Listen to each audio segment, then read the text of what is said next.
महापुरुषांबाबत बेताल वक्तव्य करणाऱ्यांच्या विरोधात कडक कायदा करा असं उदयनराजे म्हणाले। बेताल वक्तव्य करणाऱ्यांना 10 वर्षाची शिक्षा झाली पाहिजे, याच अधिवेशनामध्ये कायदा झाला पाहिजे असं उदयनराजे यांनी सरकारला आवाहन केलंय।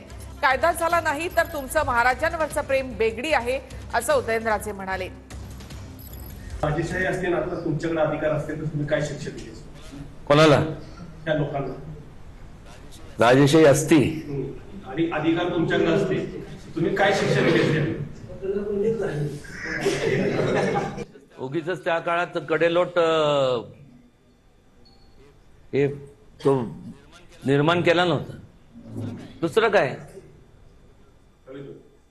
अहो मला सांगा ना, मागं निघाला होता ना नसबंदीचं काहीतरी ना का, ते तांबी बिंबी असं काहीतरी होतं ना। या अशा लोकांची जमात थांबायची, विकृत लोकांची आहे ना, या लोकांची नसबंदी केली पाहिजे।